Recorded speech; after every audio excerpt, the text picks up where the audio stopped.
I'm here to read another book to you. Guess what it's called? Can you guess from the stuff that's up here? I wonder if you guessed the Nutcracker. You were right. It is the Nutcracker, and I have my friends here to help me out. This was the Mouse King, remember? The Mouse King Nutcracker. And then the Golden Nutcracker. And I have a new one here. He's a very little one. It is another Nutcracker. He looks like a soldier Nutcracker, kind of like the one that we made at the family meeting, if you were at the family meeting. So this is Nutcracker number 4.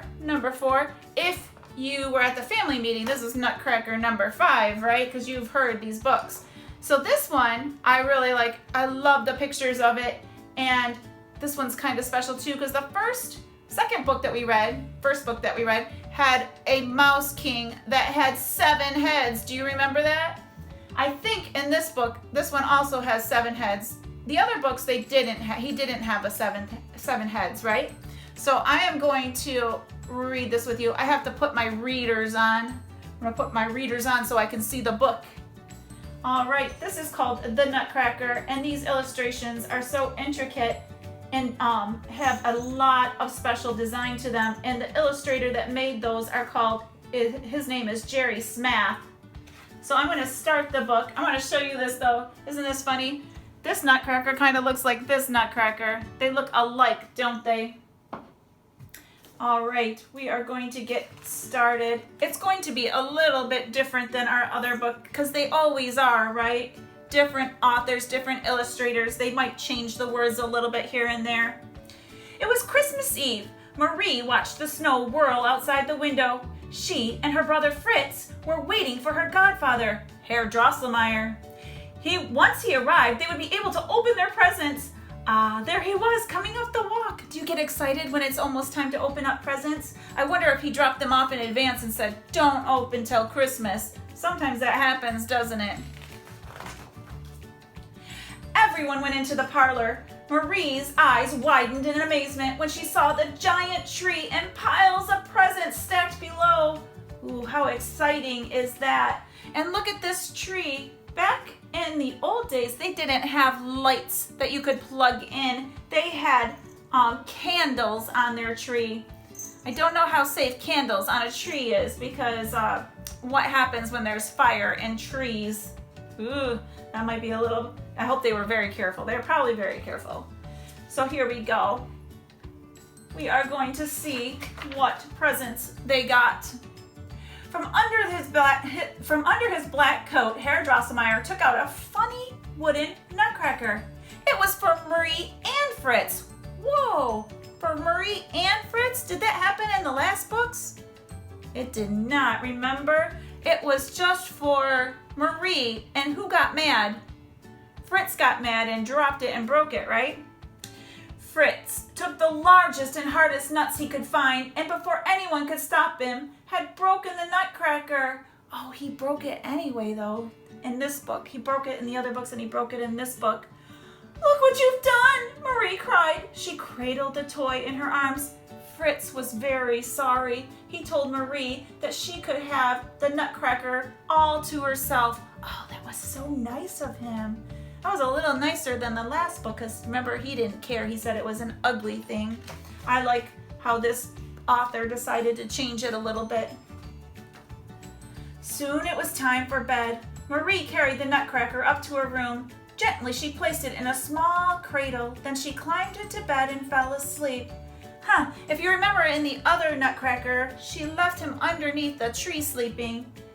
This one, he's upstairs with her, so she doesn't have to sneak downstairs. I wonder what's going to happen, if it's going to be a little bit different. Do you see the toy soldiers in the toy box there? Oh goodness. Soft scurrying and squeaking noises woke Marie up. Moonlight streamed in through the windows. She could hear the clock in the hall chime 12 times.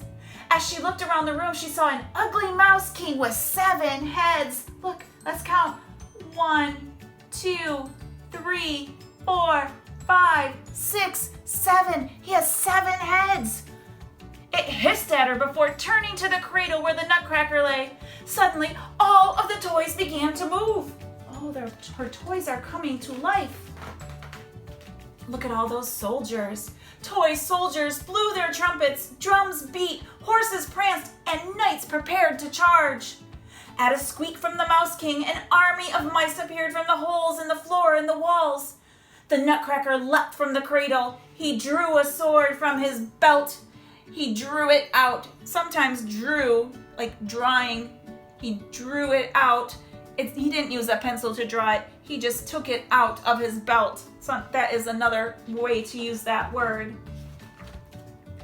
Oh, Marie threw her shoe at the ugly Mouse King. With a shriek, he vanished along with the army of mice. All the toys cheered in victory. Marie glanced around for the Nutcracker. She was amazed to see that this funny wooden face was changing. Before her very eyes, the toy turned into a real live prince. Now, some of this happened in our other books, right? It did, but I don't know about it changing from the wooden face. Did that happen? Maybe it did. And she did throw her shoe at the ugly Mouse King, I know that. But this didn't happen downstairs under her tree, did it? It happened in her room. So that's a little bit different. I like to think about books and I like to think what's the same and what is different about them, especially if it's the same kind of story. To thank Marie for saving him from the Mouse King, the Nutcracker Prince asked her to go with him to a faraway land. Together they rode over the rooftops in the magic flying sleigh drawn by 2 white reindeer. I love these beautiful pictures. They're so sparkly. Finally, they landed in an enchanted Christmas forest. Everything was covered with glistening snow and frost. Fairies and snow angels danced among the tall white trees. Kind of like the dance of the snowflakes. From there, Marie and the Nutcracker Prince went to the land of sweets. There they saw the palace of marzipan. The walls were built entirely of candied fruits and crystallized sugar. Would you like to live in a candy house? That would be really fun, wouldn't it? You could just take a piece of it off your house. The Sugar Plum Fairy was waiting to greet them. She showed them the way to their thrones. Marie and the Nutcracker Prince watched a lively performance by the candy canes, the chocolates, and the Chinese tea dancers. Marie clapped her hands in delight as many children tumbled out from Mother Ginger's wide skirts. Look at all those children coming out from her skirts. And they're sitting on their thrones eating cakes and candies and watching the dancers. At last, the wonderful evening was over. Once more, the Nutcracker Prince and Marie flew through the night in the magical sleigh so Marie could be home in time for Christmas Day. So I want you to think about this book and I want you to talk about it with somebody. I want you to find someone in your family and discuss how all these books were sometimes the same and sometimes different. They had different elements to their story.